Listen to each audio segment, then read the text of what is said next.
Malolo mali e ahau e ki mo lele e tonga kotoa, fia ke taritani lele ki mo tolu, ki o mo ngahi o ngongo mo letio, ka maa ai televisioni tonga ki he hawani. I he wakai ko ian ki ngahi ulu i o ngongo. Wholofola ai pirinisi po le tupo to au kalala o whailonga i ka mata wha ofisiale wha tahai kōsiri o University Pacific Tonga i Tongani Aniafi. Fili a whaiwhekau te vita tonga whakateli kai paresteni fo o siasi ko nistu toni tawataina o tonga. Pea whakaivia e tongani mo Amerika e na wā whingai aki ki hono whakaivia ko ia o e whingai aki whakau mea i he wā o kolofo o mo East Palo Alto. O kutoi e pe ngahi talanoa kehe ana yangi te hei tawakai ki ngahi o ngongo mei he malae o sipoti kai o maa e to o ngā oi ea. Ko e wakailewa e niki he whakaiki iki, ko auriliani polotele. Na e tō wholofola i tāmaa pirinisi pule tupo to a urukalala o whailonga i ka matawa ofisiale aniafi ai whakataha no te au mātaha ai ko Silio o University Pacific Tonga i loki konferenisi o potungawe ako i Tongani. I hona whailonga i hona whakaawa i whakatahan aniafi ne tō wholofola i pirinisi pule tupo to a urukalala. O whamamawha e ngai tāsi pinga lelei mo mālohi o whakahoko e University o Pasifiki Tonga ma ai Pasifiki o makatuunga i ngai whengawe aki, whakalakalaka ngā ue o kunau whakahoko ma ai Pasifiki. Nāne wikia heni me tuunga whakataki o whakahoko e Koslio i ono tataki e nau ngā ue tau te whito ki ono veteki a ngahi pole o kunau whihangahanga i moia. Nāne wholofola o whamamawha i ngā ue ola o kunau whakahoko i he mahino ko tokolahi e kakaitonga ne nawako i he universitini ko nau taki mua i hono tataki o Tongani mo Tokoni i hono langa hake ai whakalakalaka o whonua. Nāne toi whamamawha i heni i he pirinisi pule, he mahu inga e whatongia, mo lakanga ai Koslio University Pacific Tonga, lolo tonga whakautu e ngahi pole whakawhituu mo whakawaha apureanga, aia na ane wholofola, o makatuunga e malo e whanonga e ako, mia te ki nau tolu. O kukau i he ngai pole koini e wheliuli waki o ea, pole o e teknolosia, pole whakapolitikale, mo ngahi pole ke he pē. Pea koe Koslio o ku anau tolu e whatongia ke whai hatali ke ngai pole koini. Lolo tonga eni ne tantale leiheni i he tokoni pule o university ka koe sea o Koslio sio siua uto i ka manu we mea ko tō me he pirinisi pule mo ne whakahai e nau kei tuku pā ke whakakakatoho nau whatongia i he Koslio ko hakakai mā te aki i hono langa hake o he Pasifiki. Māongo ngā leti o mo televisione Tonga, ko auritea tau kapo. Ko whili he konferenisi ka kato e siasi konistu tone tawataina o Tonga a whaiwhekau te vita Tonga whakateli ko e paresteni hono ni mai o siasi lona Tonga e konferenisi whakatau e siasi ai ane hōwhia pongpong e ahoni i he wharelotu keles ia i whareloa haapai. Ko popua aho mo i whakaiki ki ko ia, mei he wakai whanua haapai. Na e huki konferenisi o tonga pumawalo e so krestu tone tawataina tonga i whalelotu keles ia i whaleloa haapai i o pongpongi e ahoni. E nei ka mata pēr tahai konferenisi ka tato, tini e palestini po owa siasi, ko whaisikau te vita tonga ka teli. Ko whaisikau te vita whatili ke te kontale ki tapaanga lolo tonga ia, mo whaisikau wahinga o Nualei, ka koe ni ko whili konferenisi o tonga pumawalo ke hoko koe palestini e sis kristu tone tau ataina o Tonga. Ko e whitongia ni whaisikau te vita tonga whakateni ai palestini mālobo, whaisikau ki toni mafi, ai anai poaki i he ka uko osi, pēnai leo o lewa i lakanga ai whaisikau kuri o Tongatapu, whaisikau ai sea tau mai anga, oa o mai ki konferenisi o tau ni. I he patala noa e o ngō mai le tū mo televisione Tonga ki tangatai ki palestini, na mahino, na masa tukituki e whatongia o kihiri kia i ahoni, ka koe lelea, ki kao pēne lau maali e maa o ni se whaingo pua ai me ako toa. O kumau whanau koe ki e whatongia. Are sten, o e sasi koni stokone. Au e naina o Tonga, ki e tau, wawe homo pulumaro, wawe homo pulumaro tō. Ona mōnia nai a koe. o ku whainga tae la ka ngā koe fula ka ngalahi. Hiri mai ko tō mua ka ke te lau i tā fua. Ka ku ongo yo, o ku ongo. Pea, manaki peto kan mai lau maari o tuake. Whaha tokoni ke tatake whatongi ampa me ngāwe tau, ko hiri mai. Ka koe ongo yo ku ongo i mawhasia apitu. He koe whatongi a, koe monu ia, ka pake ke whaito tonu e ngāwe, e hiri mai hia e si ko kufunga. Ka koe mea ko ngai ko mawhasia. Ka ni ongo ia, koe laupe koe koloa, no whiri ki tau te whanua apai, ne tupang pe pai whanuani. Koe whaipe whakaukau ki haka wenga e whalela ke siasi he takai tukai ni. Ka koe mahino e ni, koe mea whalau maari ke langa. Ka koe tui koe mea e whai e tokanga. Langa e mui whalau maari e koe uhi. Koe ngāwe totonu penda mai he sisu ko tau mafua. Pea koe ngāwe pe ia. Koe whai tokanga lahi ke langa e mui whalau maari e.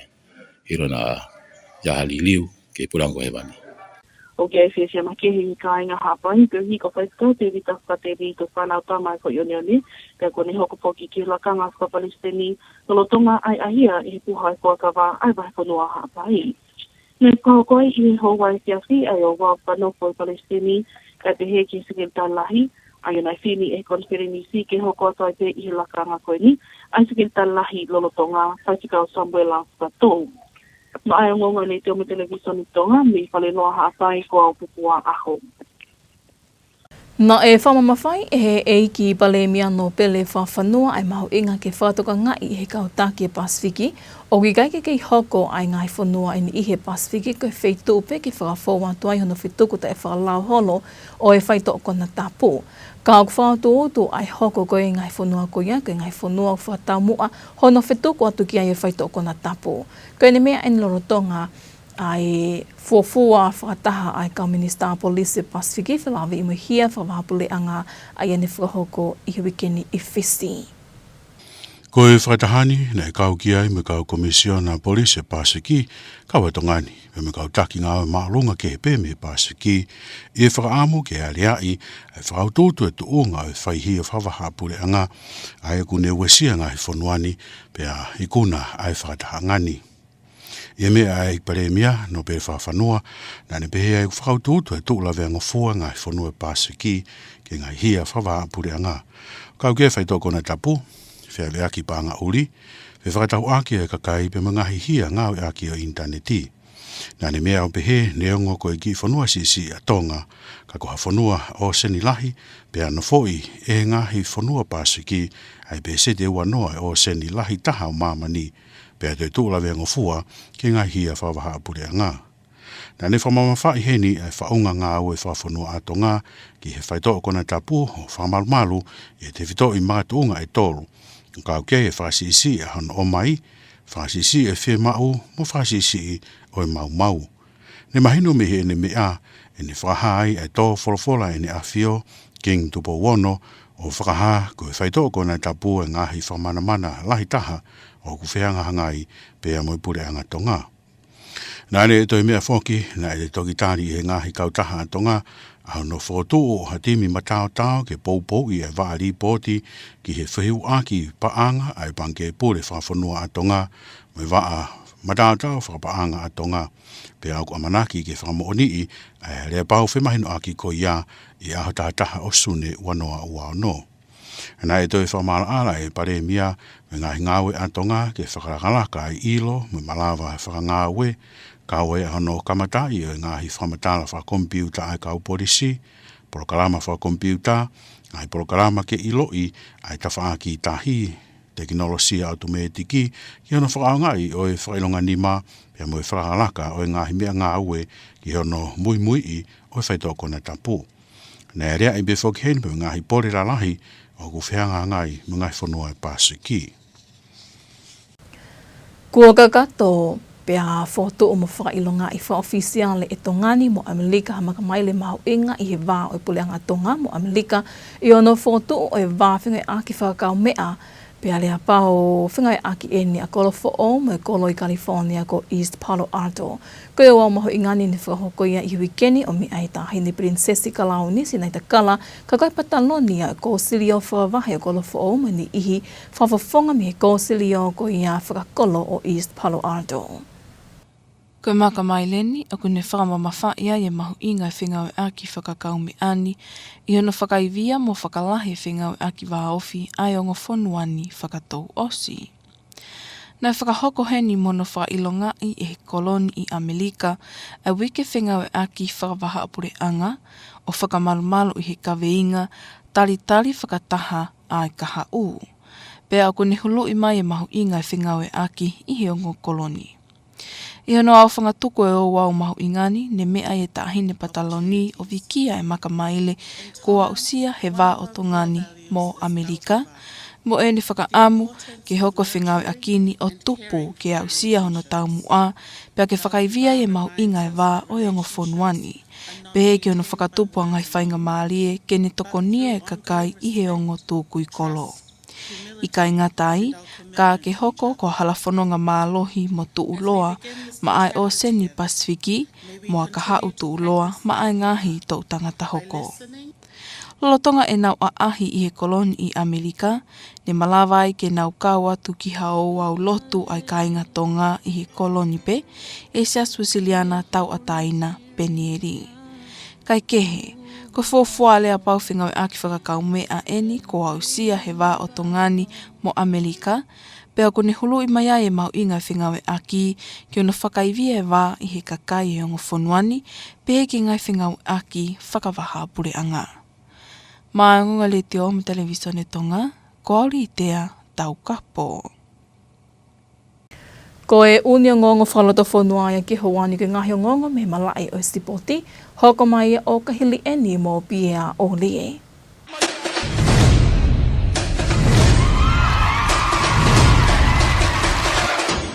I he whetaki ni mai komisoni whamawhora rea Tonga me potungau e ngahi ngau e whaloto whanua pe mia. Malawai ke whamawhora te malai o Sipoti me whiau hi Superrugby Pacific manoa ua no. Whamalo ke 8 minista me tawā i Sipoti ai potunga we i whengau aki ua whakahoko.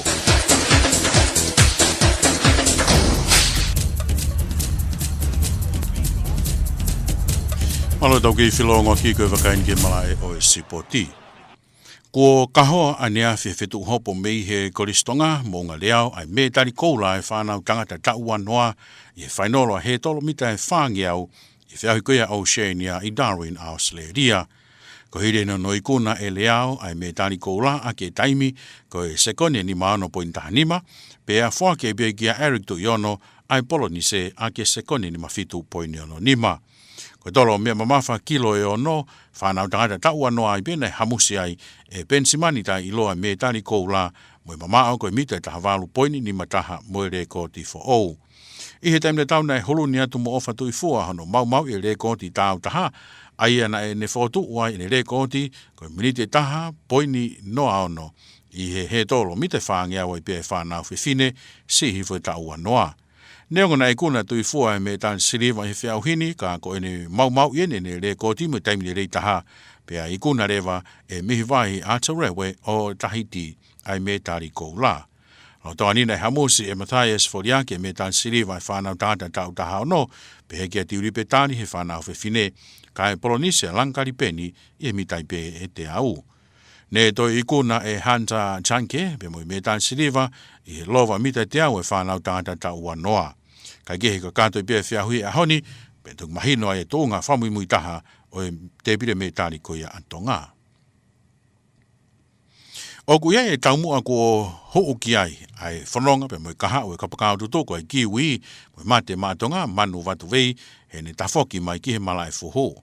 Ko ia ko palani ai toa koe ni iloa whapita ania ko e the best, ke whiawhia e ne whanau e tō whitu i hano kaha o pe mo pore he ingoa watu vei he ne whakeake i he mala e fuho. Na e whapapawai a watu vei ke langa heni hakaha o e manatua ia he ne ngā ue lelei, kai ko uhinga ne ipiri soni ai he tau e tolu ki he mau mo whaitoko na tapu me India he wanoa ua ua. Hiri hono luma i he uhinga te tau, nei whakaukau ea watu wei ke tukuange ia, kai poretaki i malae fuhu, ka ne tohi tongi ai pe, hono hingoa ki hoko koe sipinga ke mui ai ne whanau. I ne tafoki mai koe ke fuhu na ane whakahai ke kautaha ngongo whalat whanua no sila, koe kamataini hono langa hala whakawaka fo pe make, ke tūlo ai i he kaha o. O Tongani e pakihe a watu wei i he fuhu o tawhi mala e pe ki he whianga ngai koe a Naika Mason pe i aho kalani aho walu koe a kosi kau te keki whapapau i ai tō taha e whianga ngai mō watu wei. Koe mala e au sipoti.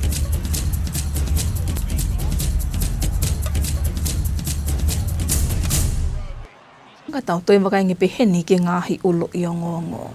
Whalafola ai Pirinisi Pole te poto a Olkalala o whailonga i ka mātawha ofisiale whātaha i Kōsirio University Pacific Tonga i Tongani Aniafi. Whili a whaiwhikau te vita Tonga whakateli koe paristeni fo o siasi ko nistu toni tawataina o Tonga. Pea whakaivia e Tongani mo Amerika e na wā whingai aki ki hono whakaivia ko ia o e whingai aki whakau mea i he wā o kolofo o mō East Palo Alto.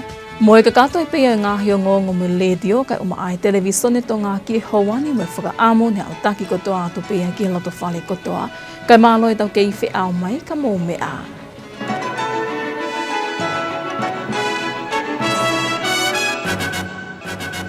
Good evening and welcome to your English news package with radio and television Tonga news. For this hour, I'm Lilian Nipolutele with your English news package. Looking at today's top stories. Prince Regent officially opens 101st USP Council meeting. Reverend David Tonga Whakateli elected a new president of the Free Constitutional Church of Tonga.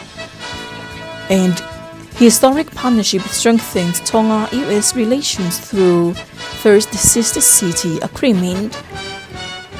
We'll have these and more stories later on in the bulletin together with the sports to wrap up with the latest weather update.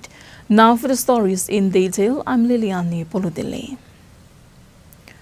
The 101st University of the South Pacific Council meeting was officially opened this week in Tonga by the Prince Regent, Tupoto'a Olukalala. This was held at the Ministry of Education conference room in Apimataka.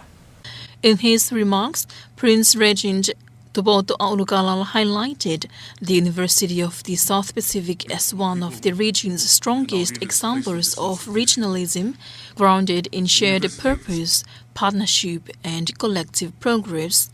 He also commended the Council for its steady and transparent leadership. More than half a century on, USP continues to shape the leaders, teachers, scientists, health professionals, jurists, and public servants of our region, and carries the hopes of families who see education as a path to dignity and national development. Among USP's Tongan alumni are people who have led this country and served it at the highest levels. Each one of them matters, and in a small and poor country, we cannot afford to misuse a single capable mind, because Tonga's only endowment is her people. What USP does with them, the quality of its teaching, the integrity of its governance, the conditions in which students live and learn, bears directly on our national future by shaping our people. I believe that is equally true for the 11 other member countries. Lastly, I acknowledge the work of the Council and the Interim Management Group during this period of institutional transition. You are responsible for our safe passage. Facing you are many challenges to anticipate, such as climate change, technological disruption, shifting geopolitics, demographic change, and evolving student expectations that are already reshaping the environment in which higher education operates. This Council is charged to respond to these pressures. The peoples of 14 Pacific nations are watching, seeking the steady, honest, principled stewardship this moment requires to get us home safe. May God guide your deliberations and may the decisions of the 101st Council Session serve the future of our Blue Pacific region. It is my honor to declare the 101st Session USP Pro-Chancellor and Council Chair, the Right Honourable Siosiwa Otekamanu welcomed the Prince Regent's remarks and reaffirmed the Council's role as custodians of an institution built by the region for the region. The meeting marks an important milestone in USP's collective journey. The Free Constitutional Church of Tonga has elected Reverend David Tonga Fratelli to become the fifth president of the church during its annual conference, which opened this morning at the Kelesiia Church in Whaleloa Ha'apai. Papua Aho Teresumoa. Reverend David Tonga Fratelli was today elected as the fifth president of the Free Constitutional Church of Tonga during the opening session of the church's annual conference at Kelesiia Church in Whaleloa Ha'apai. Reverend David Fratelli currently holds the roles of Vice Treasurer and also Minister of the Church's Nualei branch, but has now been chosen at the 38th conference to become President of the Church. Reverend David Tonga Fratelli replaces former President Reverend Kintoni Mapi, who stepped down last year. Since then, the role had been overseen in an acting capacity by the Tongatapu Superintendent Minister, Reverend Isaiah Moimoi until this year's conference. Okmau Nuku'alofa koe ki e whatongia. Are Spen, o e sasi puni stokone. Hau a taina o tonga, me tau, wawe wako kurumaro, wawe wako kurumaro. In an interview with Radio and Television Tonga News, the newly elected president acknowledged the heavy responsibility now placed upon him, but said that with the guidance of the Holy Spirit, everything would be made easier. He said the main focus looking forward now is the spiritual well-being of the congregation. Reverend Fratelli was officially installed in a special ceremony this afternoon, along with the Secretary General, Reverend Samuel Latu, who the conference elected to continue in the role. From Whaleloa Ha'apai for Radio and Television Tonga News, I am Papua Aho. Pacific leaders are warning that island nations are no longer only transit points for illicit drugs moving across the region, but are increasingly becoming destination countries. This was delivered by Prime Minister Lord Fafanua during the inaugural Pacific Police Ministers Pacific Transnational Crime Summit held in Fiji this week. Pierre Ollie with the detail. Prime Minister Lord Fafanua, who also serves as Tonga's Minister for Police, attended the summit alongside Tonga Police Commissioner Chief Turner, joining police ministers, commissioners and senior operational leaders from across the Pacific to address the growing threat of transnational organized crime. Speaking at the summit, the Prime Minister Lord Fafanua said Pacific nations are increasingly vulnerable to crimes including illicit drugs, money laundering, human trafficking, and cyber-enabled crime. He said that while Tonga is a small island state, Pacific countries collectively occupy around 20% of the world's surface area. The Prime Minister also outlined Tonga's national response to illicit drugs, which focuses on reducing supply, reducing demand, and minimizing harm. He added that the penalties for drug use and supply in Tonga are some of the toughest in the world, while noting that His Majesty King Tupou VI declared illicit drugs one of the kingdom's greatest threats in 2018. He also announced that Tonga's agencies recently approved the establishment of a joint intelligence team to support the National Reserve Bank of Tonga's Transaction Reporting Agency and Tonga's Financial Intelligence Unit. A formal memorandum of understanding is expected to be signed on 11th of June 2026.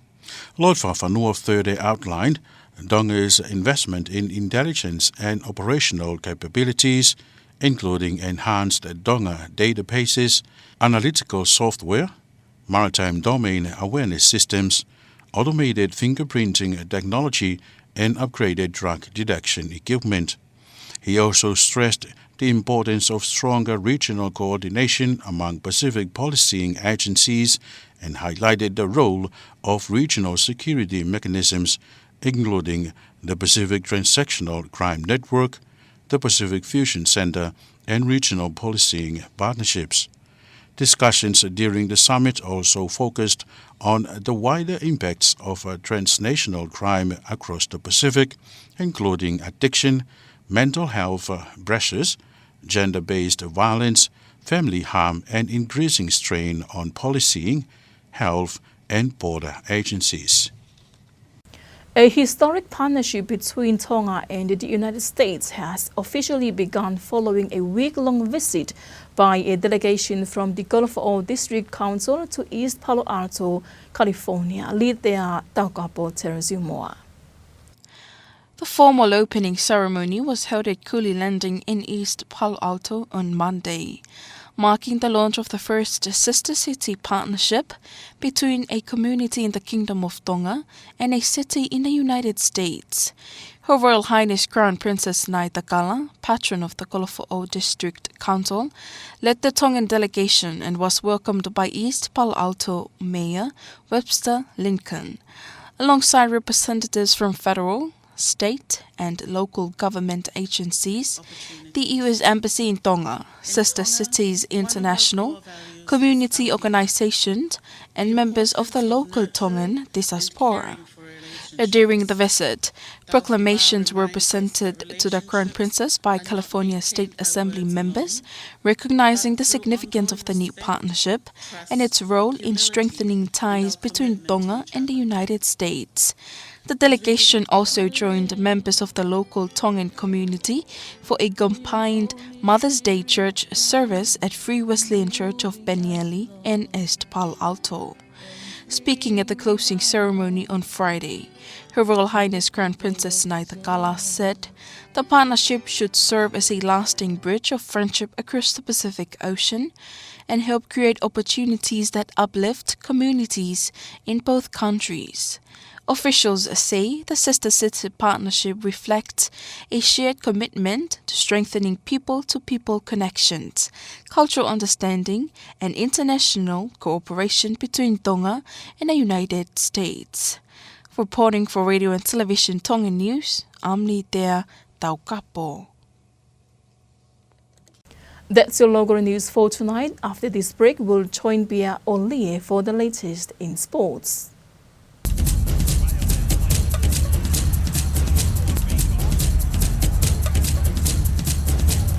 Welcome back in sport.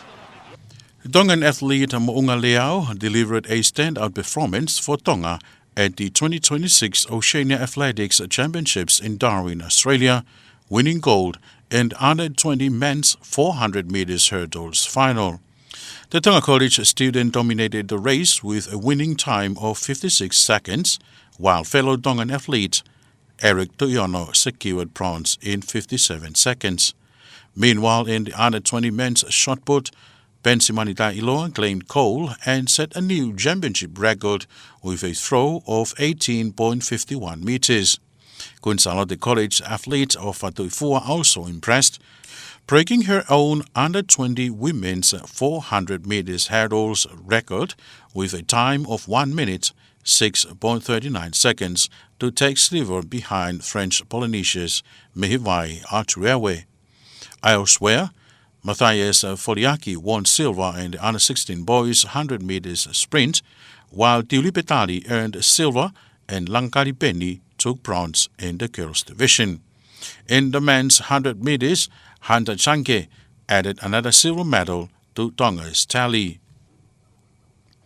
The former New Zealand Warriors star Manu Vatuvei says he's now fighting for purpose rather than redemption as he attempts to rebuild his legacy following his imprisonment on drug charges. The former Kiwi international, nicknamed the Beast, was convicted in 2022 for importing methamphetamine and sentenced to 3 years and 7 months in prison. Vatuvei says his focus is now on creating a better future for his 7 children and restoring pride in the Vatuvei family name. The former winger has turned to boxing and is scheduled to fight on the undercard of Naika and Mason events on Auckland's North Shore on August 8th. Meanwhile, his opponent is yet to be announced.